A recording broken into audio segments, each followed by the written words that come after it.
जय श्री कृष्णा। भगवान श्री कृष्ण ने बताई यह दो बातें अगर मनुष्य समझ जाए तो औलाद पर आई मृत्यु भी टल जाएगी।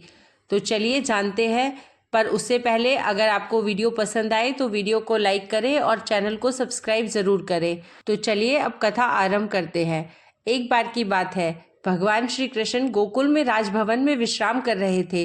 तभी वहां पर सत्यभामा पहुंच जाती है।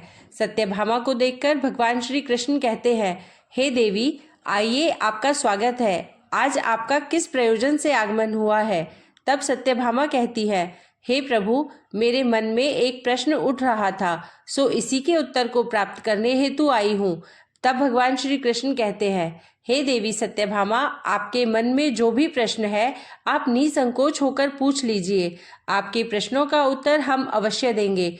तब सत्यभामा कहती है, हे प्रभु, वह कौन सी दो बातें हैं जो मनुष्य समझ जाए तो औलाद पर आई मृत्यु भी टाल सकते हैं? तब भगवान श्री कृष्ण कहते हैं, हे देवी, आपको मैं एक अत्यंत पवित्र कथा सुनाता हूँ, जिसको सुनने के बाद आपको आपके सभी प्रश्नों के उत्तर मिल जाएंगे। तब देवी सत्यभामा कहती है, हे प्रभु, आप इस कथा को सुनाइए, मैं मन और ध्यान लगाकर इस कथा को पूरा सुनूंगी। भगवान श्री कृष्ण कहते हैं, जो व्यक्ति इस कथा को पूरा सुनता है वह मनुष्य समझ जाता है कि वह कौन सी दो बातें हैं जो औलाद पर आई मृत्यु भी टाल सकती है। भगवान श्री कृष्ण कहते हैं, हे सत्यभामा, प्राचीन काल की बात है, एक काशी नाम की प्रसिद्ध नगरी है जिसे महादेव की नगरी कहा जाता है और काशी को देव नगरी के रूप में भी पूजा जाता है। उस काशी नगरी में देववर्मा नाम के एक राजा हुआ करते थे। राजा देववर्मा बहुत ही धर्मात्मा व्यक्ति थे। राजा देववर्मा की पत्नी बड़ी ही पतिव्रता और संस्कारी रानी थी। रानी का नाम था गायत्री देवी। वे दोनों पति पत्नी भगवान भोले बाबा के बहुत बड़े भक्त थे। भगवान भोले बाबा की आराधना करने के लिए मंदिर में जाना उनका प्रतिदिन का कार्य था। राजा देववर्मा धर्मपूर्वक अपने राज्य का संचालन कर रहे थे। राजा के राज्य में कोई भी व्यक्ति दुखी नहीं था। समस्त जनता सुख और वैभव से संपन्न थी। चारों तरफ खुशियां ही खुशियां थी। तब भगवान श्री कृष्ण कहते हैं, हे सत्यभामा, इसी प्रकार धीरे धीरे कुछ समय बीत गया, परंतु राजा के यहाँ कोई संतान पैदा नहीं हुई। राजा की आयु ढल चुकी थी, लेकिन उनके घर में अभी भी कोई बालक पैदा नहीं हुआ था। एक दिन की बात है, सुबह सुबह महाराज अपने नगर की एक प्रसिद्ध गली से निकलकर जा रहे थे और उधर से एक झाड़ू वाली गली में झाड़ू लगा रही थी। जब वह स्त्री राजा को आते हुए देखी तो वह स्त्री अपने स्थान पर मुंह फेरकर खड़ी हो गई। उसका ऐसा व्यवहार देखकर राजा देववर्मा को अच्छा नहीं लगा। महाराज उस समय तो भगवान शिव की पूजा करने मंदिर जा रहे थे, इसलिए उन्होंने कुछ नहीं कहा। लेकिन जब वह राज दरबार में आए तो उन्होंने अपने एक सैनिक को बुलाकर कहा कि तुम जाओ और उस झाड़ू लगाने वाली को बुलाकर ले आओ, उससे मुझे कुछ बात करनी है। वह सैनिक उस झाड़ू लगाने वाली के घर जाता है जिसने महाराज को देख करके मुंह फेर लिया था। सैनिक ने कहा, तुम्हें राजा साहब ने दरबार में बुलाया है। वह झाड़ू लगाने वाली मन में विचार करने लगी कि महाराज का आदेश है, टाल तो नहीं सकते, इसलिए चलना तो पड़ेगा, लेकिन पुत्रहीन राजा का मुंह देखना बहुत बुरा होगा। वह झाड़ू लगाने वाली उस सैनिक के साथ राजा के दरबार के लिए चल देती है और कुछ समय के बाद महाराज के दरबार में वह जाकर खड़ी हो जाती है और राजा को प्रणाम करती है। महाराज कहने लगे, हे बहन, आप मुझे एक बात बताओ, आज प्रातःकाल जब मैं भगवान शिव के मंदिर के लिए जा रहा था तो तुमने मुझे देखकर अपना मुंह क्यों फेर लिया? तब वह महिला कहती है, हे महाराज, आप भले ही मुझे मृत्यु दंड दे दो तो भी मुझे कोई ऐतराज नहीं है, परंतु मैं सत्य ही बोलूंगी। हे महाराज, आपके यहाँ तो परम विद्वान और श्रेष्ठ महर्षि राजपुरोहित सब विद्यमान है।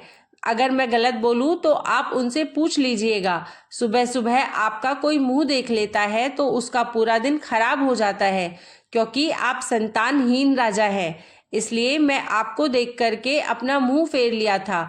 राजा देववर्मा इस बात को सुनकर के बड़े अचंभित हुए। मन में विचार करने लगे कि यह स्त्री तो बिल्कुल सही कह रही है। यदि किसी नगर का राजा पुत्रहीन है तो यह वास्तव में अच्छा नहीं है। आगे भगवान श्री कृष्ण कहते हैं, हे देवी सत्यभामा, राजा ने उस झाड़ू वाली को उसके घर भेज दिया और मन में विचार करने लगे कि अब तो मुझे भगवान शिव के यहाँ जाकर एक पुत्र प्राप्ति यज्ञ करना चाहिए।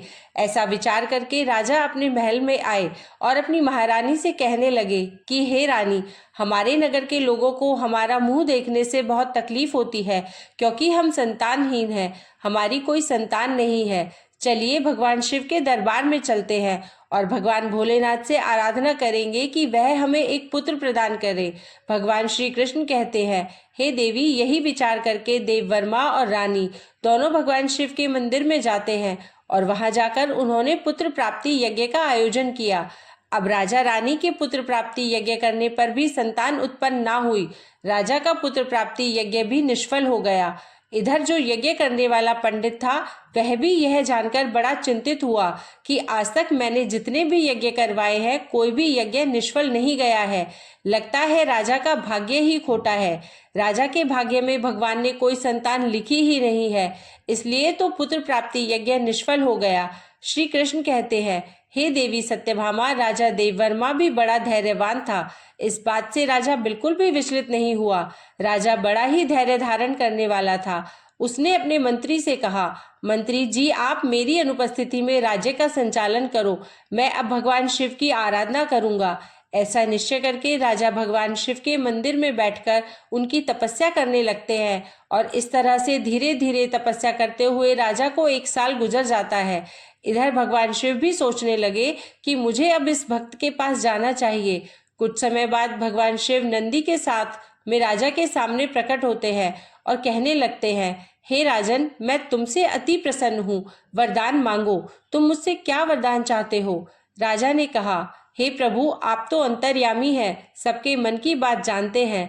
राजा कहता है, हे प्रभु, जैसे हंस बिना सागर सूना है, कोयल के बिना जैसे बाग सूना है, उसी प्रकार पुत्र बिना मेरा समस्त कुल सूना है।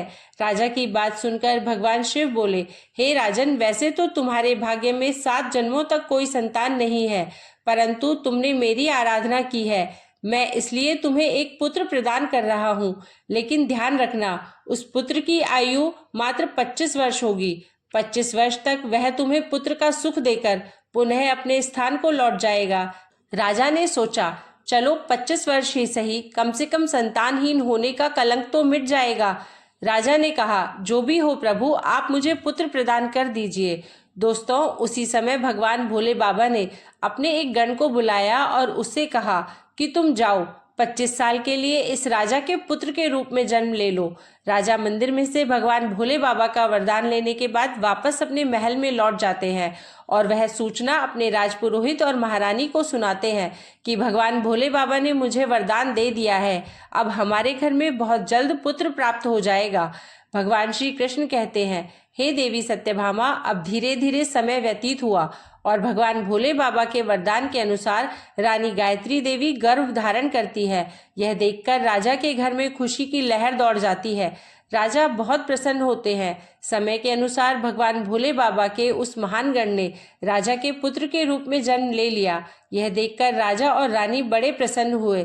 संपूर्ण काशी नगर में उत्सव मनाया गया कि महाराज के यहाँ पुत्र का जन्म हुआ है। संपूर्ण नगर में खुशियां मनाई गई। ब्राह्मण ने उस पुत्र का नाम रुद्र प्रताप रखा। धीरे धीरे रुद्र प्रताप बड़ा होने लगा। राजकुमार रुद्र प्रताप अपने पिता की ही तरह बड़े ही धर्मात्मा और ईश्वर भक्त थे। राजा का पुत्र बड़ी तेजी से बड़ा होने लगा। धीरे धीरे समय गुजरता चला गया। इस बात से राजा बहुत प्रसन्न रहता था, क्योंकि उसके घर में एक पुत्र जो आ गया था। पुत्र के लाड़ प्यार और लालन पालन में राजा यह बात भूल जाता है कि इस पुत्र की आयु मात्र 25 वर्ष है। जब उस पुत्र की आयु 15 वर्ष की होती है तो उन्हीं दिनों की बात है। एक दूसरे नगर का राजा था, राजा तेज सिंह। उसकी एक पुत्री थी जिसका नाम था वैदेही। वैदेही रूप में इंद्र की अप्सराओं की तरह लगती थी। वह एक परम सुंदरी कन्या थी। वह कन्या भी बड़ा दान धर्म किया करती थी। बचपन से ही उसे अपने माँ बाप द्वारा धर्म कर्म करने के संस्कार मिले थे। वह प्रत्येक जीव पर दया रखती थी। सवेरे उठकर सबसे पहले पक्षियों को दाना चुगाया करती थी और अपने द्वार पर आए हुए किसी भी अतिथि और साधु संत को खाली हाथ नहीं लौटाती थी। वह हर भूखे व्यक्ति को भोजन कराती थी। वह कन्या भी इधर धीरे धीरे बड़ी हो जाती है। महाराज तेज सिंह ने जब राजा देववर्मा देववर्मा के पुत्र रुद्र प्रताप के बारे में सुना कि महाराज देववर्मा का एक बड़ा धर्मात्मा और तेजस्वी पुत्र है। ऐसा विचार करके राजा तेज सिंह ने अपनी कन्या का रिश्ता राजा देववर्मा के यहाँ भिजवा दिया। उधर राजा देववर्मा ने मन में विचार किया कि मेरे पुत्र की आयु मात्र 25 वर्ष है, मुझे इसका विवाह कर लेना चाहिए और इसके यहाँ कोई पुत्र पैदा हो जाएगा तो मेरा वंश भी आगे बढ़ जाएगा। ऐसा सोच विचार कर राजा देववर्मा ने अपने राजकुमार का रिश्ता तय कर लिया और कुछ समय में ही राजकुमारी वैदेही का राजकुमार रुद्र प्रताप के साथ विवाह हो जाता है। राजकुमारी वैदेही बहुत ही पतिव्रता स्त्री थी। उसका एक नियम यह भी था कि वह भोजन तब तक नहीं करती थी जब तक किसी भूखे प्राणी को भोजन नहीं करा देती थी। धीरे धीरे समय गुजरता गया। भगवान श्री कृष्ण कहते हैं कि हे सत्यभामा, इधर राजा देववर्मा को लगने लगा कि उसके पुत्र की मृत्यु का दिन नजदीक आ रहा है। उसकी 25 वर्ष की आयु पूरी होने वाली थी। राजा तो पहले से ही जानता था, क्योंकि भगवान भोले बाबा ने उसे सब कुछ बता दिया था कि आपके पुत्र की आयु मात्र 25 वर्ष की होगी। राजा ने यह बात किसी को नहीं बताई थी। धीरे धीरे राजा की चिंता बढ़ती जा रही थी। जैसे जैसे राजकुमार की उम्र बढ़ रही थी, वैसे वैसे राजा की चिंता बढ़ रही थी। धीरे धीरे जब राजकुमार की आयु में मात्र 4 दिन शेष रह गए तो राजा सोचने लगा कि अब मैं क्या करूं। मेरा पुत्र तो 4 दिन के बाद मृत्यु को प्राप्त हो जाएगा। पुत्र मोह के कारण भगवान भोले बाबा के वरदान को भी राजा भूल जाता है और पुत्र में आसक्ति होने की वजह से वह बीमार पड़ जाता है। वह पुत्र की मृत्यु की बात सबको बताकर उन्हें भी चिंता में नहीं डालना चाहता था। अब तो राजा ने भोजन करना छोड़ दिया। इधर जब वह दिन आ गया जिस दिन उसके पुत्र की मृत्यु होने वाली थी, उस दिन राजा सुबह से ही भगवान भोले बाबा के ध्यान में डूब गया। कहने लगा कि हे प्रभु, पुत्र के जाने का दुख सहन करने की मुझे शक्ति प्रदान करिए।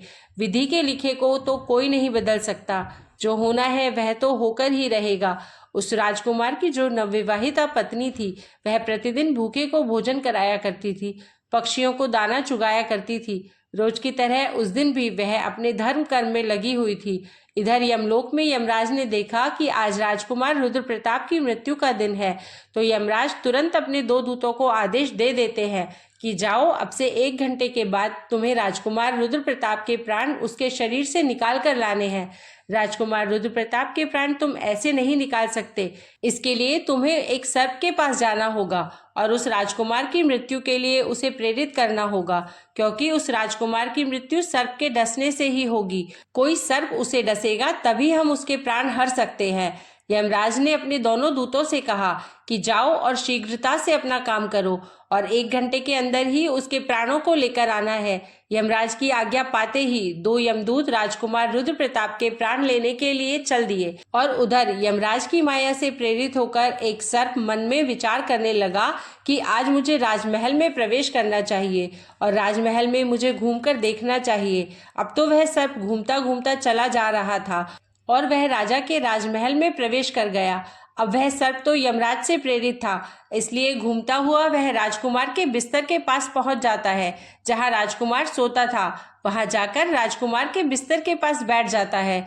यमराज के दोनों दूत राजमहल के द्वार पर खड़े हो जाते हैं और समय पूरा होने का इंतजार करने लगते हैं। सोचते हैं कि 1 घंटे का समय कब समाप्त होगा, कब यह नाग उस राजकुमार को डसेगा, तब हम उसके प्राणों को लेकर यमलोक चले जाएंगे। इस प्रकार यम के दूत विचार कर ही रहे होते हैं, तभी क्या होता है, किसी दूसरे एक गांव में एक गरीब व्यक्ति रहता था। उसकी एक पुत्री थी। उस पुत्री का विवाह उन्होंने समय पर कर दिया, परंतु उस पुत्री का जो पति था वह बहुत मदिरा पीता था और जुआ खेलना, वैश्यागमन करना उसका काम था।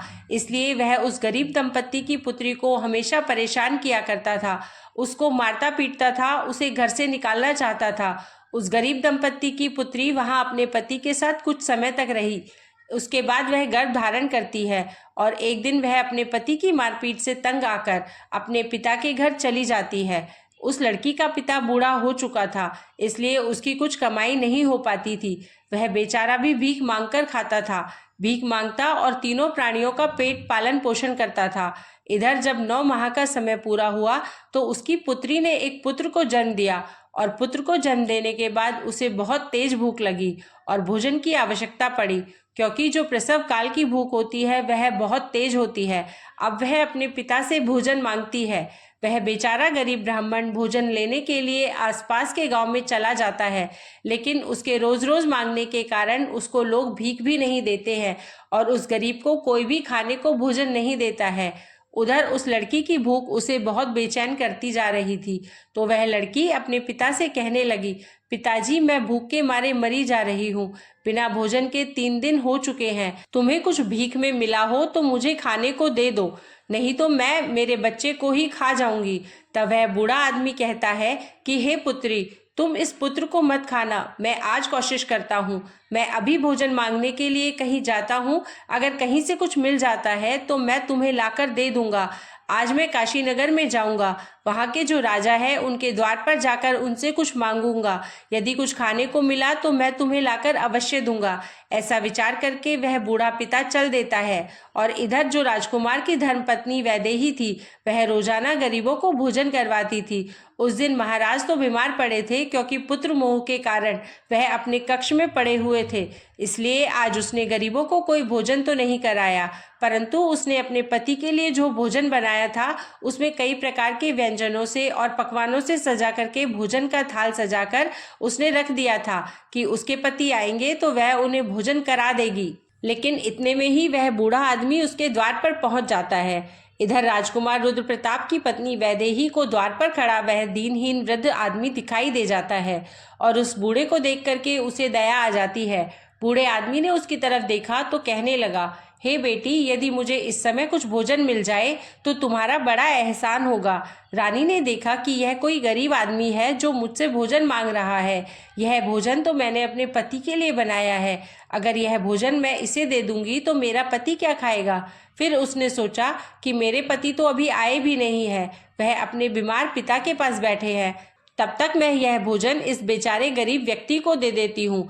मेरे पति आ जाएंगे तो मैं उनके लिए और भोजन तैयार कर दूंगी। इतना कहकर राजकुमारी वैदेही ने जो भोजन अपने पति के लिए बनाकर रखा था, उन स्वादिष्ट व्यंजनों से सजी हुई थाली उस गरीब बूढ़े आदमी को दे दी। बूढ़ा आदमी उस भोजन को लेकर चला जाता है।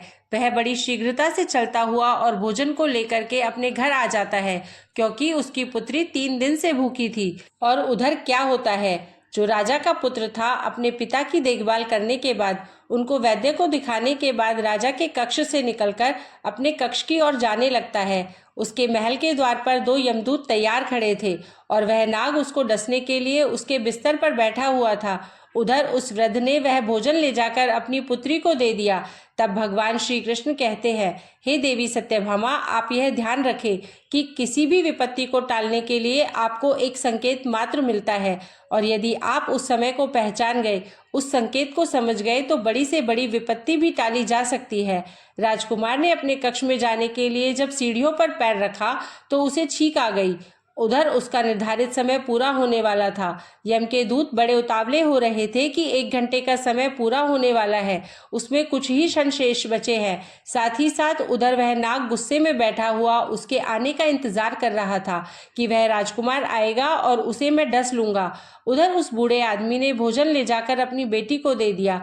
लड़की ने जब भोजन खाया तो पूछने लगी, पिताजी, यह भोजन आपको किसने दिया है? लड़की के पिता ने कहा, पुत्री, यह भोजन यहाँ की महारानी ने दिया है। यहाँ के राजा की जो पुत्र वधू है, उसने मुझ पर दया करके यह स्वादिष्ट भोजन मुझे दिया है। भोजन देखकर लड़की की आत्मा से दुआ निकलने लगी। वह भगवान से प्रार्थना करने लगी और कहने लगी, हे भगवान, जिसने भी यह भोजन दिया है उसका सुहाग अमर हो जाए और वह सदैव सौभाग्यवती बनकर रहे। जैसे ही वह उस भोजन का निवाला अपने मुंह के अंदर ले जाती है, उसी समय उसकी आत्मा से आशीर्वाद निकलता है कि उसका पति अमर हो जाए। आगे भगवान श्री कृष्ण कहते हैं, सच्ची आत्मा से निकला हुआ आशीर्वाद जरूर फलित होता है।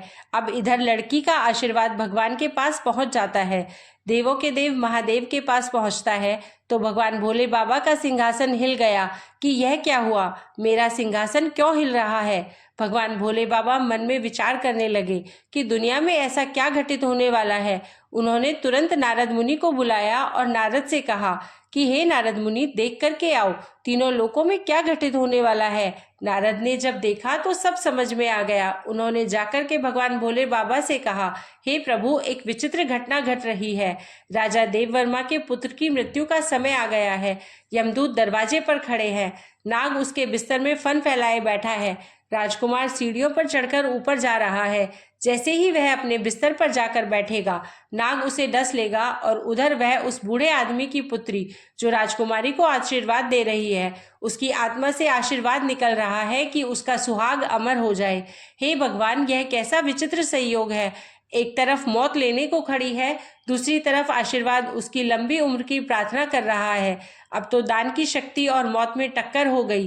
नारद बोले, प्रभु, इसमें क्या होगा। तब भगवान भोले बाबा बोले, जो विधाता ने निश्चित कर दिया है वही होगा, देखते रहिए, सब अच्छा ही होगा। उसके बाद भगवान भोले बाबा वहां से अंतर्ध्यान हो जाते हैं। उधर वह राजकुमार सीढ़ियों पर चढ़कर अपने पलंग की ओर बढ़ रहा है। यम के दूत तैयार खड़े हुए हैं, देख रहे हैं कि अब हमारा काम बन गया। परंतु देखिए, होनी का सहयोग। राजकुमार जाकर अपने बिस्तर पर बैठता है। उधर दान की शक्ति बीच में आकर खड़ी हो गई, जिसके कारण नाग बेहोश हो गया। उससे चला भी नहीं जा रहा था, उसमें आगे बढ़ने की शक्ति नहीं रही। नाग सोचने लगा कि मैं तो इस राजकुमार को डसने आया था, पर मुझसे तो अब चला भी नहीं जा रहा है। यह सब क्या हो रहा है। यह सब उस आशीर्वाद का प्रभाव था जो उस भूखी लड़की ने दिया था।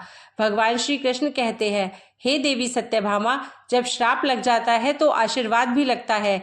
राजकुमार और नाग के बीच में आशीर्वाद आकर खड़ा हो गया। राजकुमारी का दान मृत्यु को आगे नहीं बढ़ने दे रहा था। यमदूत उस दान की शक्ति से कहने लगे कि तुम यहाँ से लौट जाओ, हमें हमारा काम करने दो। हम इसके प्राण लेने आए हैं और इसके प्राण लेकर ही जाएंगे। तो दान की शक्ति और उस लड़की का आशीर्वाद कहने लगा, कभी नहीं, ऐसा कभी नहीं होगा कि हमारे होते हुए तुम इसके प्राणों का हरण कर सको। अब तो दोनों में बहस आरंभ हो जाती है। बहस आरंभ हुई तो उनमें युद्ध शुरू हो गया और दान की शक्ति ने उन यम के दूतों को आगे बढ़ने से रोक दिया। यम के दूत आगे नहीं बढ़ पाए और यम के दूत वापस हारकर यमलोक को चले गए। दूतों ने जाकर के यमराज से कहा, महाराज, यह कैसी विडंबना है। यमराज ने कहा, तुम लोग खाली कैसे आ गए। तुम्हें तो राजकुमार रुद्र प्रताप के प्राण लेने भेजा था।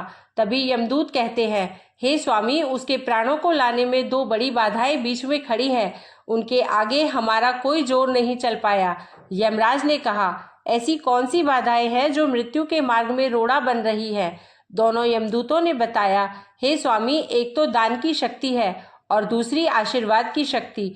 इतनी बात सुनकर यमराज बोले, हे दूतों, लगता है प्राण लाते लाते तुम लोग बूढ़े हो गए हो। मैं जाकर देखता हूँ कि कौन सी बाधा राजकुमार के प्राण लाने से रोकती है। फिर भगवान श्री कृष्ण कहते हैं, हे देवी सत्यभामा, फिर यमराज धरती लोक पर स्वयं ही आए। उधर भगवान भोले बाबा ने मन में सोचा कि अब मुझे इनमें समझौता कराना होगा। यमराज इनसे जीत नहीं पाएंगे और अगर यमराज हार गए तो यह प्रकृति के नियमों का उल्लंघन होगा। यमराज जब वहां उपस्थित हुए तो वहीं भगवान शिव जी भी प्रकट हो गए। यमराज ने भगवान भोले बाबा को देखा तो भगवान भोले बाबा को देख करके उनके चरणों में प्रणाम किया। भगवान यमराज से बोले, हे यमराज, आप नहीं जानते हो, आपके विधान के अनुसार इसकी आयु पूर्ण हो चुकी है, परंतु आप मुझे यह बताइए कि क्या श्राप नहीं लगते। श्राप तो मुझे भी झेलना पड़ा था, श्री हरि विष्णु को और ब्रह्मा जी को भी झेलने पड़े थे। क्या आपने श्राप के कारण मृत्यु लोक में जन्म नहीं लिया था। यमराज कहने लगे, हे भगवान, वह तो मुझे ऋषि के श्राप का मान रखना था। तो भगवान शिव बोले कि जब तुम एक श्राप का मान रख सकते हो तो उसी तरह से किसी की आत्मा से निकलने वाले आशीर्वाद का भी मान रख सकते हो। उसे आप कैसे निष्फल कर सकते हो। यमराज भगवान भोले बाबा से बोले, हे प्रभु, अब इसका उपाय आप ही बताइए, मैं क्या कर सकता हूँ। तो भगवान भोले बाबा यमराज से बोले कि आप इस राजकुमार की आयु 100 वर्ष कर दीजिए और 100 वर्ष के बाद इसको आप ले जाना। यह उस शक्ति के आशीर्वाद के कारण और वरदान के कारण मृत्यु के योग्य नहीं रहा है, इसलिए मृत्यु को इसने जीत लिया है। भगवान भोले बाबा के कहने पर यमराज ने प्रकृति के नियमों में परिवर्तन कर दिया और राजकुमार रुद्र प्रताप की आयु को बढ़ाकर 100 वर्ष कर दिया। उसके बाद यमराज यमलोक को वापस लौट गए। इधर राजकुमार रुद्र प्रताप की आयु 100 वर्ष की हो जाती है। भगवान श्री कृष्ण कहते हैं, हे सत्यभामा, इस प्रकार से एक भूखे को भोजन दान देने पर राजा की औलाद पर आई मृत्यु भी टल गई। इसलिए तो मनुष्य के अच्छे कर्म, दया भाव, दीनहीन की सेवा मृत्यु को भी टालने का सामर्थ्य रखती है। लेकिन मनुष्य यह देखना चाहिए कि जिसको वह दान दे रहे हैं वह उस दान का पात्र है या नहीं, अर्थात वह दान देने के योग्य है या नहीं। यदि मनुष्य सुपात्र को दान देते हैं तो उस दान के सामने मौत भी पराजित हो जाती है। यदि कोई व्यक्ति किसी की सेवा करके और उसके कठिन समय में काम आकर उसकी मदद करते हैं और वह व्यक्ति उन्हें दिल से आशीर्वाद दे देता है तो वह आशीर्वाद मृत्यु को भी टाल सकता है। दान की और आशीर्वाद की शक्ति बहुत बड़ी होती है। उस शक्ति से बड़ा संकट भी टल जाता है। इस प्रकार से भगवान श्री कृष्ण ने देवी सत्यभामा को बताया कि वह कौन सी 2 बातें हैं जो औलाद पर आई मृत्यु भी टाल सकती हैं। आशा करते हैं कि आप लोगों को भी पता चल गया होगा कि वह कौन सी 2 बातें हैं जो औलाद पर आई मृत्यु को भी टालने की शक्ति रखती है। जय श्री कृष्णा। अगर आपको वीडियो पसंद आई हो तो हमारे चैनल को सब्सक्राइब करें और वीडियो को लाइक करें।